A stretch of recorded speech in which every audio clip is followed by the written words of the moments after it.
श्रीशैलेशदयापात्रं दीभक्त्यादिगुणार्णवं यतीन्द्रप्रवणं वन्दे तम्यजामातरं मुनिं लक्ष्मीनाथसमारम्भां नाथयामुनमध्यमाम् अस्मदाचार्यपर्यन्तां वन्दे गुरुपरम्परां। గురుపరంపరకి నమస్కరిస్తూ అధ్యక్షులైనటువంటి గురుతుల్యులు ఆచార్య గల్లా చలపతి గారికి, అన్నమయ్య సాహిత్యం మీద ఏ సందేహం వచ్చినా ఫోన్ కాల్లో పలకరించగానే నా సందేహ నివృత్తి చేసేటటువంటి పెద్దలు గురుతుల్యులు కె సర్వోత్తమరావు గారికి, వేదిక మీద ఉన్న పెద్దలు ఉషా గాయత్రి గారికి, వేదిక ముందు ఉన్న పెద్దలందరికీ నమస్కారం. అన్నమయ్య సాహిత్యంపై లేదా అన్నమయ్య సంకీర్తనలపై, తాళ్లపాక కవులపై దివ్య ప్రబంధ ప్రభావం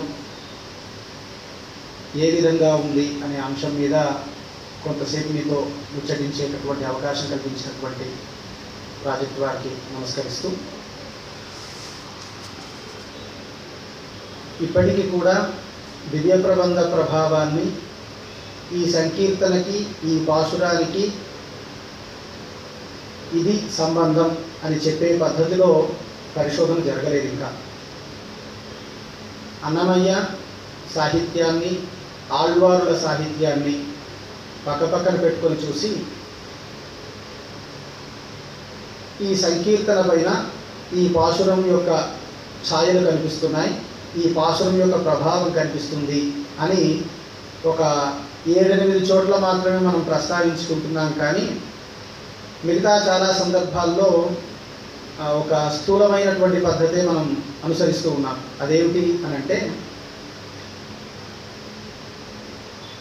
ఆళ్వార్లు స్తుతించింది భగవంతుడినే, అన్నమయ్య స్తుతించింది భగవంతుడినే. ఈ భగవంతుడిని స్తుతించేటటువంటి వాళ్ళందరికీ కూడా ఒక మార్గం ఉంది, ఒక పద్ధతి ఉంది. అది భాగవతం ఇచ్చింది కావచ్చు, లేకపోతే ఆళ్వారుల సంప్రదాయం లేదా భక్తి సంప్రదాయం ఇచ్చింది కావచ్చు.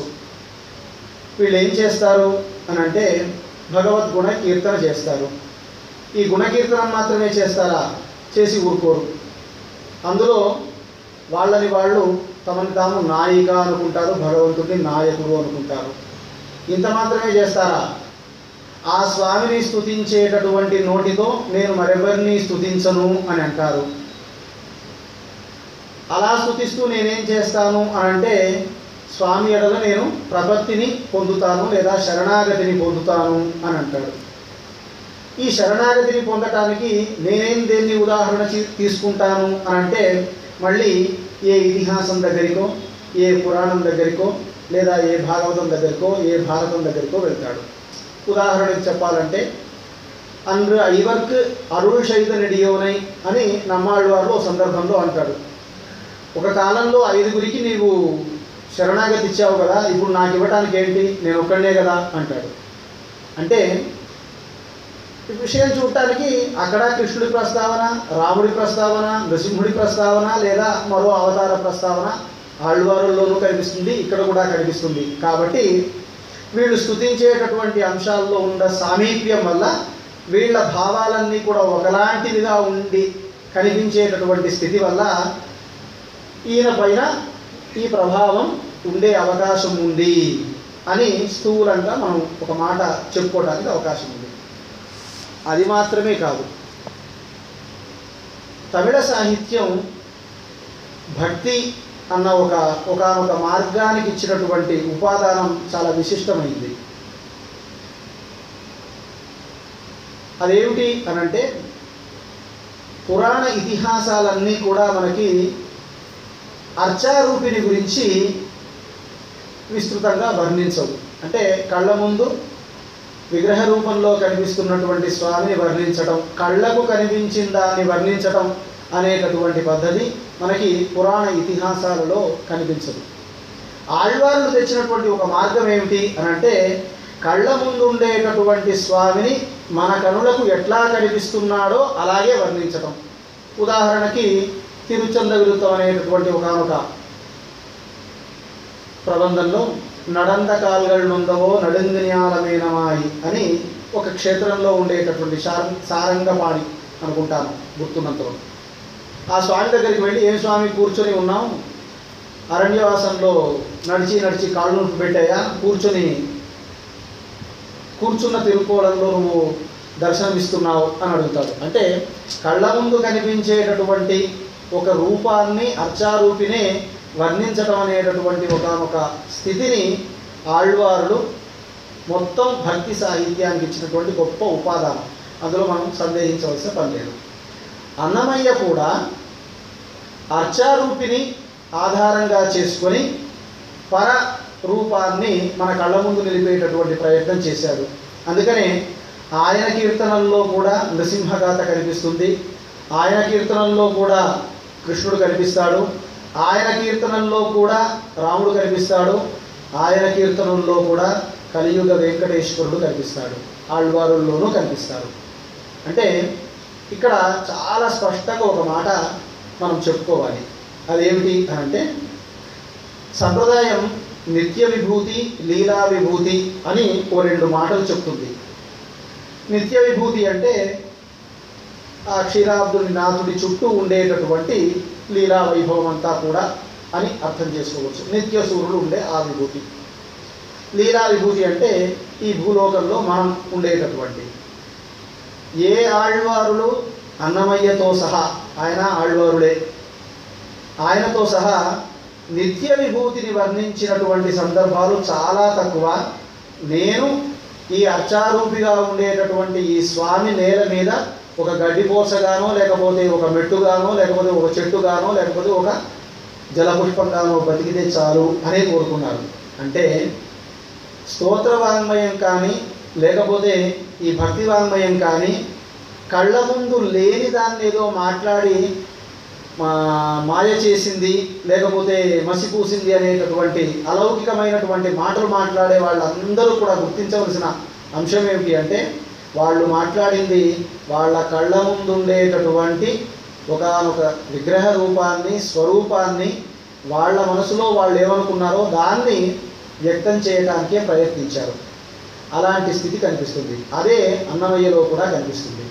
ఒకటి సరే, అన్నమయ్య మీద, తాళ్లపాక కవుల మీద దివ్య ప్రబంధ ప్రభావం ఉండటానికి అవకాశం ఏమిటి, కారణం ఏమిటి అని అంటే, ఇంతకుముందు అధ్యక్షుల వారు ప్రస్తావించినట్టు వాళ్ళు వైష్ణవాన్ని గ్రహించడం ఒక కారణం, ప్రధానమైన కారణం.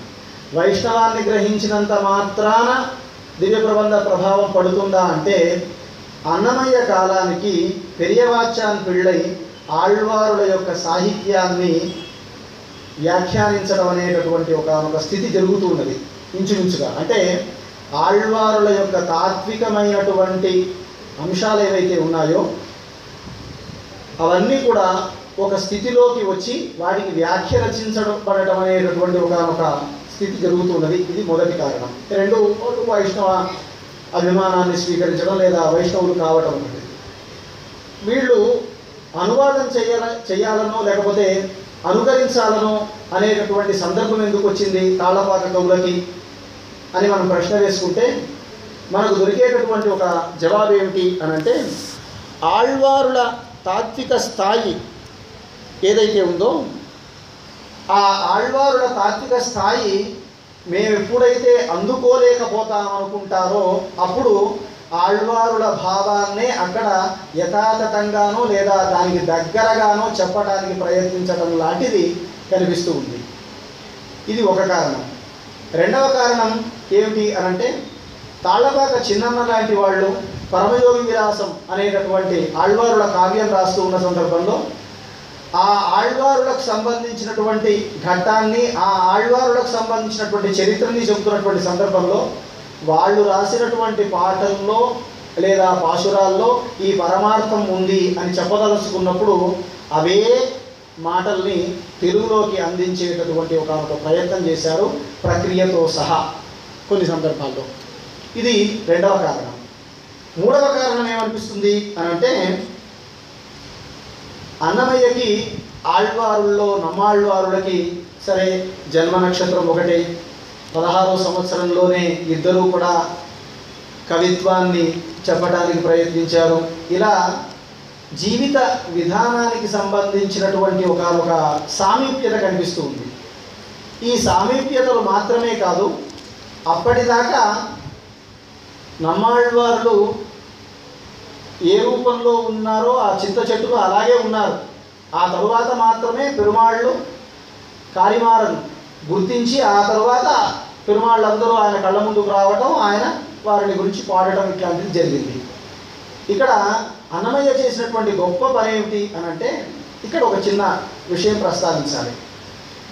దివ్య ప్రబంధం, దివ్య దేశం, దివ్య సూరులు, ఈ మూడు మాటలు, దివ్య అనేటటువంటి ఈ మాట ఆళ్వారుల సంబంధం లేకపోతే లేదు.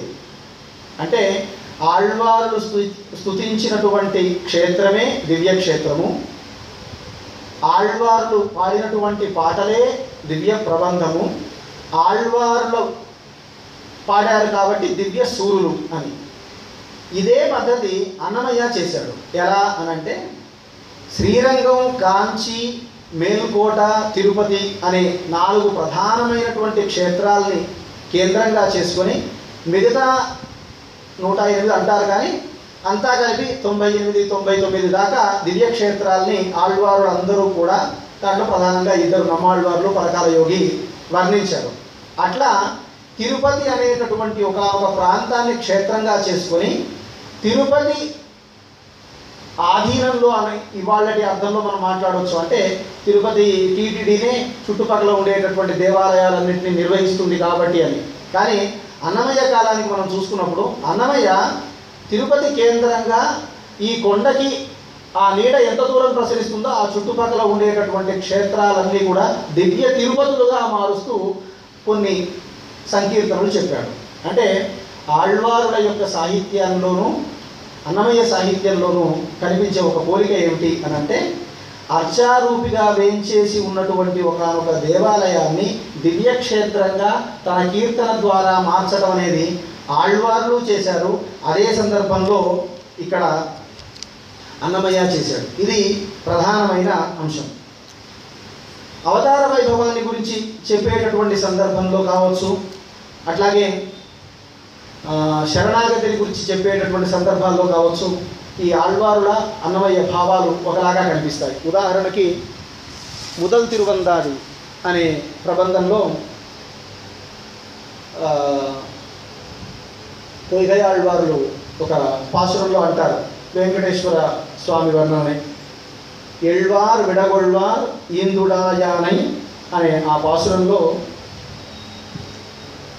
వడువాగనినందు వైగల్ తొడువార్ వినచ్చుడరై నందువిక్కుం వేంగడమే వానోర్ మనచ్చుడరై తూండుం మలై.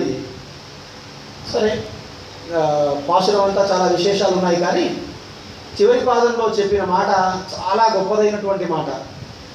మనసును తులుస్తున్నటువంటి కొండ అన్నాడు ఆళ్వారుడు. అంటే స్వామి దర్శనం చేసుకోగానే లేదా స్వామిని భావించగానే ఆయన గురించి ఏదైనా చెప్పకుండా ఉండలేనటువంటి ఒక స్థితికి నన్ను తీసుకువెళ్తున్నటువంటి ఆ కొండకి నమస్కారం. మనచ్చుడరై తూండుమ్మలై, తొలుస్తున్నది అన్నాడు. ఏదో గోపుతుందనో లేకపోతే ఏదో అలా తొలుస్తున్నది అన్నాడు. ఆ తొలవటం అనేటటువంటి మాట చాలా గొప్పగా వాడాడు. అట్లాంటి స్థితి సరే, మనకి అన్నమయ్య ఈ మన తూండుమ్మలై లాంటి మాట వాడలేదు, కానీ అదివో అల్లదివో అనేటటువంటి ఆ కీర్తనలో ఆయన చేసినటువంటి పని ఏమిటి, ఆళ్వారుల కాలానికి అన్నమయ్య కాలానికి ఉండేటటువంటి ఆ తేడా కూడా ఈ పాసురానికి సంకీర్తనకి మధ్య కనిపిస్తూ ఉంటుంది. ఎట్లా అనంటే, కలౌ వెంకటనాయక లేదా కలియుగంలో స్వామి అత్యున్నతమైనటువంటి స్థానం అనేటటువంటి ఒకనొక స్థితిని పట్టుకొని, ఇప్పుడు మీరు నన్ను అడగవచ్చు, మళ్ళీ ఆళ్వారులు కలియుగంలో వాళ్ళు కాదా అంటే మళ్ళీ పెద్ద గొడవ. సంప్రదాయం వాళ్ళు ఏం చెప్తారు అంటే, అందరూ కలియుగానికి కొంచెం చివరి ప్రారంభానికి కొంచెం ముందే అందరూ జన్మించేశారు ఫలానా అంశాలుగా అని. అన్నమాచార్య చరిత్రలో ఈయన నందకాంశ అని చెప్పటంలో కూడా దివ్య ప్రబంధ ప్రభావమే ఉన్నదేమో అని చెప్పడానికి అవకాశం ఉంది. ఎందుకంటే ఆళ్వారులు కూడా స్వామి యొక్క ఆయుధాలుగానే జన్మించారు అనేటటువంటి కథ గురు పరంపర ప్రభావం ఇట్లాంటి గ్రంథాల్లో మనకి దొరుకుతూ ఉంది. ప్రపన్న పారిజాతం లాంటి గ్రంథాల్లో దొరుకుతూ ఉంది. సరే, ఇక్కడ వెంకటేశ్వర స్వామిని వర్ణిస్తున్నటువంటి ఆ సందర్భంలో ఇది మోక్షాన్ని ఇచ్చేటటువంటి ఒకనొక దివ్యమైనటువంటి క్షేత్రం అని ఆళ్వార్లు ఎట్లా చెప్పుకున్నారో అట్లాగే ఇక్కడ నిత్య నివాసము అఖిలములకు నింగినున్న దేవతల నిజవాసము కైవల్య పదము. ఇది చాలా జాగ్రత్తగా వాడాడు. ఇక్కడ అన్నమయ్య కొత్తగా చేర్చిన అంశం ఏమిటి అని అంటే దేవతల నిజవాసము అని చేర్చడం కొత్తది. ఆళ్వారుల కాలానికి అంటే దేవతా సమూహాన్నంతా ఒక దగ్గరికి చేర్చి చెప్పడం, ఇట్లాంటి అంశాలు ఏ దేవతని స్తుతిస్తున్నారో ఆ దైవానికి సంబంధించిన పాశురాలే అక్కడ కనిపిస్తాయి. అయితే ఇక్కడ ఈ క్షేత్రం దగ్గరికి వచ్చేసరికి మాత్రం తిరుపతి మిగతా క్షేత్రాలన్నిటికీ అన్న దగ్గర జాగ్రత్తగా అర్థం చేసుకోవాల్సింది ఏమిటి అంటే ఇక్కడ 108 దివ్యక్షేత్రాలన్నింటినీ కలిపేస్తున్నాడా లేక తిరుపతి అనేటటువంటి కొండ కింద ఉన్న ఆ క్షేత్రాలన్నింటినీ కలిపేస్తున్నాడా అని కొంచెం జాగ్రత్తగా ఆలోచించుకుంటే బహుశా ఈ కొండ చుట్టూ ఉండేటటువంటి వాళ్ళందరికీ కూడా ఈయన నాయకుడుగా ఉన్నాడు, అలాంటి క్షేత్రంలో మీరు ఉండాలి అని ఆ పాదానికి అట్లా చెప్పాడేమో అని చెప్తూ చాలా ఇంకా విశేషం ఉంది ఇక్కడ. అదేమిటి అని అంటే మనకి మనసు ఎప్పుడైతే తొలుస్తుందో మనల్ని ఉండబట్టనియక ఆయన్ని దర్శించేదాకా మనని ఉండనీయకుండా ఉంచేస్తుంది కదా. అలాంటి స్థితిని ఆళ్వారులు చెప్తే ఇక్కడ ఈ చుట్టుపక్కల ఉండేటటువంటి క్షేత్రాలన్నీ దర్శించుకుంటూ రావలసినటువంటి స్థానం కైవల్య పదం. అంటే చేరవలసిన చోటు పైకి రావటం అనేటటువంటి కొండ మీదికి రావటం అనేటటువంటి ఒక విషయాన్ని బహుశా వ్యంజన చేస్తున్నాడేమో, ధ్వన్యాత్మకంగా చెప్తున్నాడేమో అని నాకు అనిపించింది ఒకటి. రెండవది ఆళ్వారులకి అన్నమయ్యకి కనిపించేటటువంటి మరో రకమైనటువంటి సమన్వయంలో కూడా పెరియాళ్వారులు ఒక దశకంలో తన తిరుముడిలో ఒక దగ్గర చెప్పుకుంటాడు. చాలా అపురూపమైనటువంటి భావాలు కొన్ని సందర్భాల్లో. కడల్ కడైందు అముదం కొండు కలసత్తై நிறைத்தார்போல் உடலுருகி வாய் திறந்து மனத்துன்னை நினைத்துக்கொண்டேன். స్వామి క్షీరసాగర మథనంలో సందర్భంలో కలశంలోకి అమృతం నిండినట్టుగా నీ గురించి తలచుకుంటూ ఉంటే మనమురిగి వాయి తిరందు మనస్సు చలించింది లేదా మనస్సు కరిగింది. కరగగానే నీవు వాయి తిరైంది నోటి నుంచి ఏదైనా అంటున్నంత లోపలనే నా మనసు నిండిపోయింది అని అంటాడు. అంటే నిన్ను తలుచుకోగానే గుండె నిండింది అని అంటాం కదా. అలాంటి మాటని ఆళ్వారులు ఒక పోలికతో చెప్తున్నాడు, అమృతాన్ని అట్లాగే తన మనసుని. అన్నమయ్య కూడా ఆయన్ని స్తుతించనటువంటి లేదా ఆయన్ని స్తుతించటానికి సిద్ధంగా లేనటువంటి ఏ నోరు పనికిరాని నోరు కిందనే చెప్పాడు. ఆయన్ని స్తుతించడమే గొప్ప పని అన్న అర్థంలో చెప్పాడు. ఇది ఒక లక్షణం. ఇంకో సందర్భంలో ఇదే పొయ్గై ఆళ్వారులు ఒక పాశురంలో అంటారు, ఉలన్కండాయ్ నన్నంజే ఉత్తమనెన్ను ఉలన్కండాయ్ ఉళ్ళువారుళ్ళ తులన్కండాయ్ వెள்ளత్తినుళ్ళాను వేంగడత్తు మేయాను ఉళ్ళత్తిల్ ఉళ్ళాన్ ఎన్నోరు. నా మనసులో ఉన్నటువంటి ఆ స్వామి అనేటటువంటి అర్థంలో చాలా గొప్పగా ఒక సందర్భంలో అన్నాడు, ఉలన్కండాయ్ నన్నంజే ఉత్తమనిన్ను ఉలన్కండాయ్ అని. అంటే ఆ సందర్భంలో అట్లాగే ఉనర్వారారు ఉన్పెరుమై అనేటటువంటి మరో శ్లోకంలో అట్లాగే ఇడందదు భూమి ఎడుతదు గున్నం కడందదు కంజనం ఉన్నంజ అనేటటువంటి పాశురాల్లో ఈ అన్ని పాశురాల్లో కనిపించేటటువంటి ఒకనొక సామీప్యతకు దగ్గరగా ఉండేటటువంటి లక్షణం అన్నమయ్య సంకీర్తనలో కనిపిస్తుంది. ఒకచోట వందేహం జగద్వల్లభం దుర్లభం మందరం ధరం గురుం మాధవం భూధవం కూర్మావతారాన్ని, రామనామం యజ్ఞరక్షణ లక్షణం రామావతారాన్ని, వామనం కామినం వాసుదేవం అన్నప్పుడు వామనావతారాన్ని, శ్రీమదావాసినం శ్రీ వెంకటేశ్వరం శ్యామలం కోమలం శాంతమూర్తిని, కృష్ణుడు ఆ తర్వాత వెంకటేశ్వరుణ్ణి ఒకే కీర్తనలో చెప్పినటువంటి ఘట్టం కనిపిస్తుంది. ఆళ్వారుల్లో కూడా ఒకే పాసురంలో ఒకరిద్దరు రామ కృష్ణ ఇత్యాది అవతారాల్ని ఒకే దగ్గరగా చెప్పటం కూడా మనకి కనిపిస్తూ ఉంటుంది.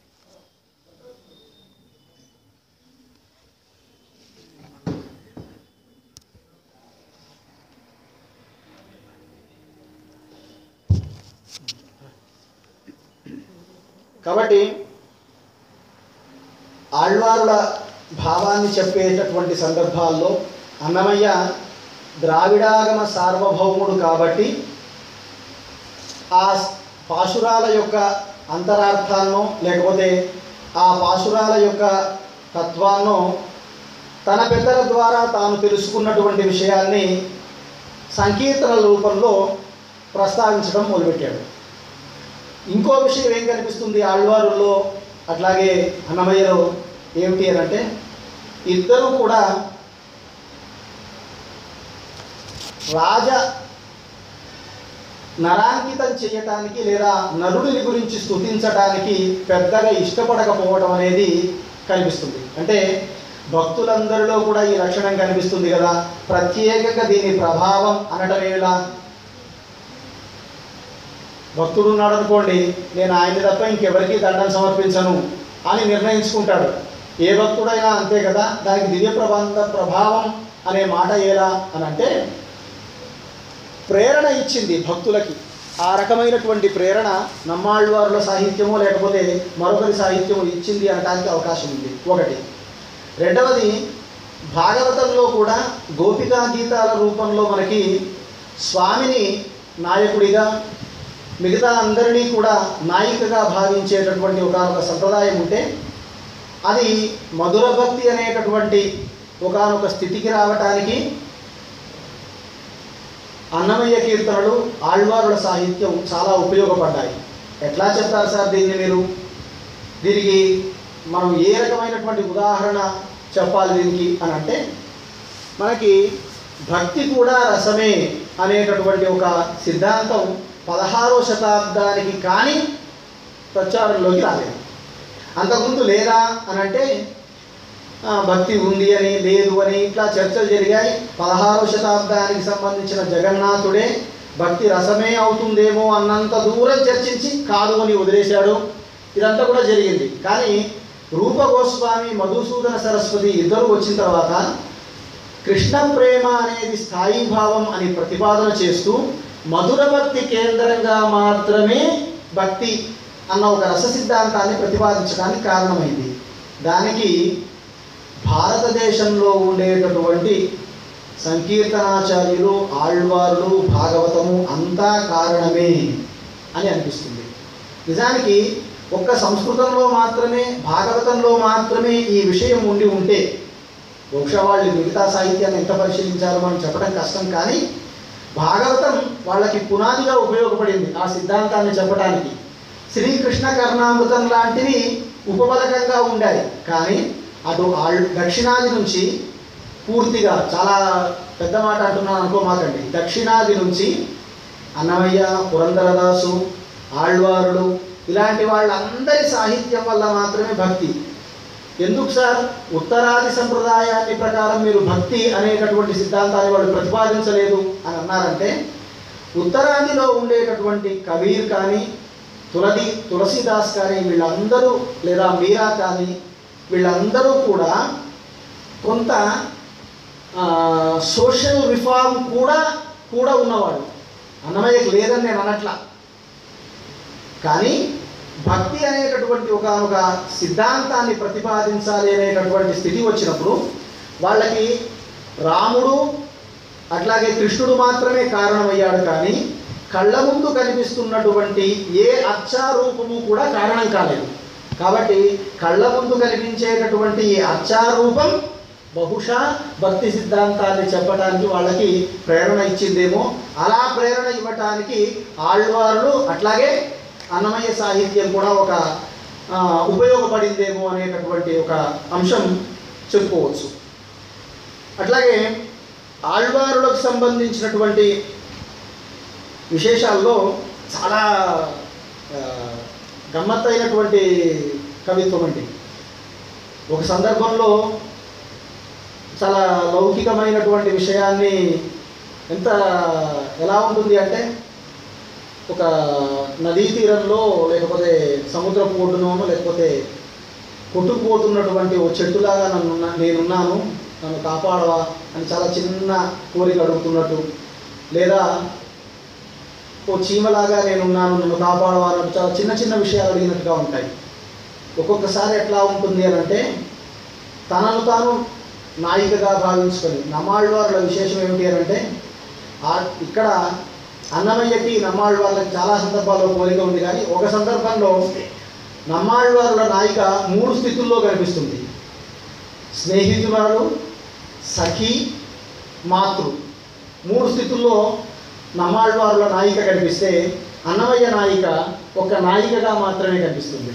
అంటే స్వామిని నాయకుడు, తన నాయిక అని మాత్రమే అనుకున్నది.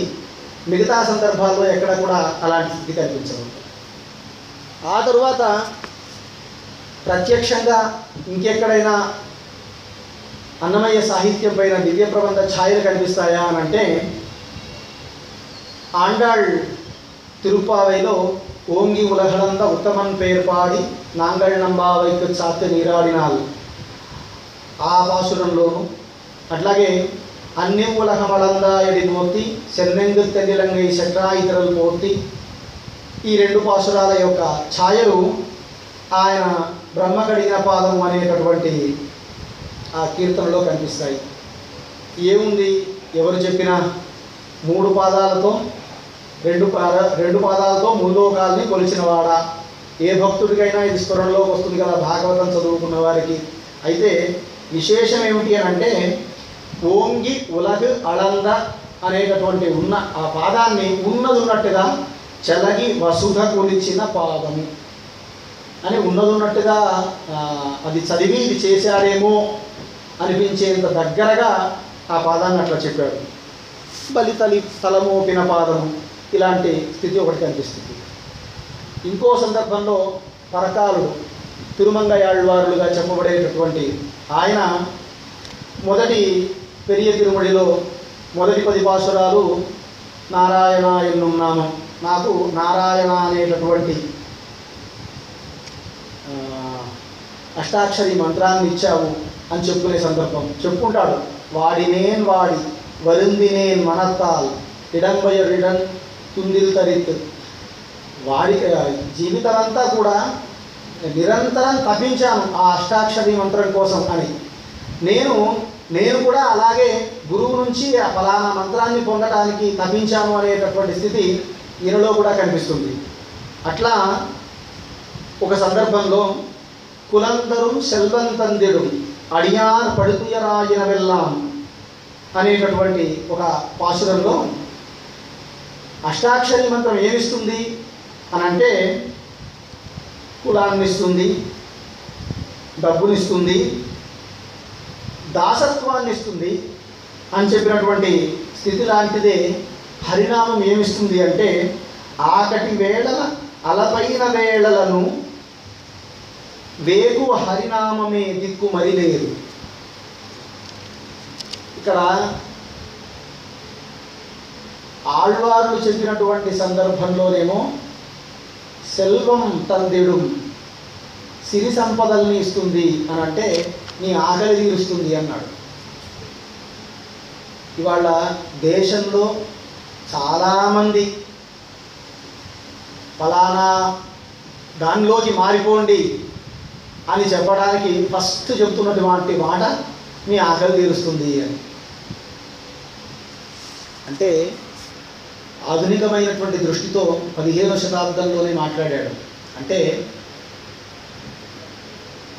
హరినామం ఏం చేస్తుంది అంటే మనకి ఆకలిని తీరుస్తుంది అని చాలా లౌకికమైనటువంటి విషయాన్ని చెప్పాడు.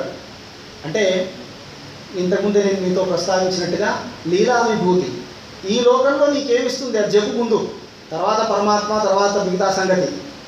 కాబట్టి ఈ స్థితిని ఖచ్చితంగా తాను ప్రస్తావించాడనమాట. ఆ తరువాత ఇంకేమంటాడు, సెల్గదిక్కు ఉయ్యుమారెన్ని. చివరికి ఏమంటున్నాడు అంటే, నీవు ఎక్కడికైతే చేరాలో అక్కడికి ఊత లాంటిది నీకు ఈ అష్టాక్షరి మంత్రం అన్నాడు. ఈయనేమన్నాడు, దానికి చేరే మార్గానికి ఆలవాలం అనేటటువంటి మాట మాట్లాడితే, వేకువ హరినామం అనడంతోనే నీవు నిత్యం ధ్యానించాల్సింది, నువ్వు చేరవలసిన చోటికి నిన్ను చేర్చేది అని. మంత్రం అంటే ఏమిటి అనంటే, భగవంతుణ్ణి దగ్గరికి మనని చేర్చేటటువంటి ఒకానొక సాధనం. ఆ సాధనాన్ని నేను వెంకటేశ్వరుడు అంటున్నాను అని అన్నమయ్య అంటే, నేను అష్టాక్షరి మంత్రం అంటున్నాను అని తిరుమంగయాళ్వారు అంటున్నారు. అంతే తేడా చాలా సందర్భంలో. అది ఎలాంటిది, ఆ మంత్రం ఎలాంటిది అని అంటే, సెల్గదిక్కు ఉయ్యుమారని అని ఆయన అంటే విడిపించగతిగాక.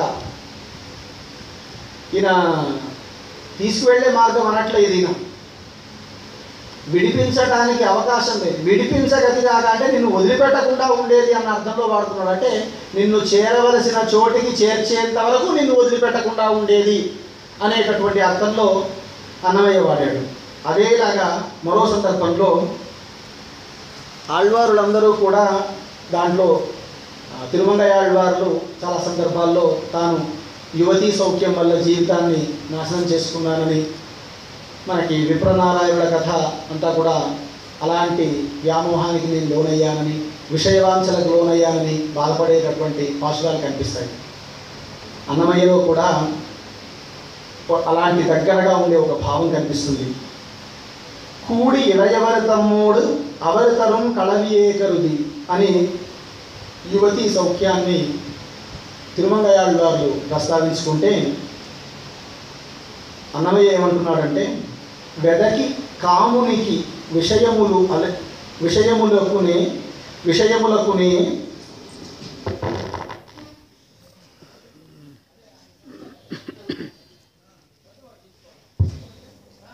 వెదకి కాముకునికి విషయములకునే అదిగో వయసెల్ల ఆహిపెట్టి తిని. నా వయసంతా కూడా ఈ లౌకికమైనటువంటి విషయవాంఛలకి నేను కారణమైపోయానే అని తనను తాను బాధ పెట్టుకునేటటువంటి సందర్భం కనిపిస్తుంది. ఇట్లా చాలా అయితే ఇంతకుముందే నేను ప్రస్తావించినట్టుగా ఒక కీర్తన, ఒక పాశురం లాగా దగ్గర పెట్టుకొని మరింత జాగ్రత్తగా ఎంతో చేస్తే కానీ అన్నమయ్య పైన ఖచ్చితంగా ఉన్న ప్రభావం ఏంటి అనేది మనం ఇంకా గుర్తించడానికి అవకాశం లేదు. అయితే ఇప్పటిదాకా ఈ ప్రాంతం నుంచి మునిరత్నం గారు చేసినటువంటి ఒక సిద్ధాంత గ్రంథం కానీ, అలాగే ఎస్ఏటి రాజ్యలక్ష్మి అని విశాఖపట్నం ఆంధ్ర యూనివర్సిటీ నుంచి చేసిన ప్రయత్నం కానీ, ఇవన్నీ కూడా ఆయనలోనూ అలాంటి భావాలే ఉన్నాయి, ఈయనలోంటి ఇలాంటి భావాలే ఉన్నాయి. శరణాగతి గురించి ఆయన అట్లా అన్నారు, వీరు ఇట్లా అన్నారు అనేవే కనిపిస్తున్నాయి తప్ప ఖచ్చితంగా అలాంటి విషయాన్నే ఈయన వాడాడు. పెరియవాచాన్ పిళ్ళై యొక్క వ్యాఖ్యానాన్ని కూడా ఈయన అధ్యయనం చేశాడు. ఈయన ద్రావిడాగమ సార్వభౌముడు అనేటటువంటి మాటని ఈయనకి వాడారంటే ఈయన ఎంతగా దాన్ని అధ్యయనం చేసి ఉంటాడు అన్న దాని మీద మరెంతో పరిశోధన ఇంకా జరగవలసే ఉంది అన్నమయ్య యొక్క ప్రభావం మీద. అయితే చిన్న దగ్గరికి వచ్చేసరికి మాత్రం ఆయన చాలా స్వేచ్ఛగా చాలా చోట్ల ఆళ్వారుల యొక్క భావాల్ని, పెద్ద తిరుమలాచార్యులతో సహా భావాల్ని ఉన్నదున్నట్టుగా చెప్పడానికి ప్రయత్నం చేశారు. అట్లాగే ఆచార్య వైభవాన్ని చెప్పేటటువంటి సందర్భంలో చాలా సందర్భాల్లో నమ్మాళ్ళవారులే చెప్పుకున్నారు, అడియేంసి అని ఆనత్తనని, నాకు చాలా తక్కువ జ్ఞానం ఉంది అని. చిన్న కూడా నేను అరవరి చూడబోతే అజ్ఞానిని నేను అన్నాడు. ఇవన్నీ చెప్పడానికి ప్రబంధమే చదువుకోవాల్సిన అవసరం లేదు.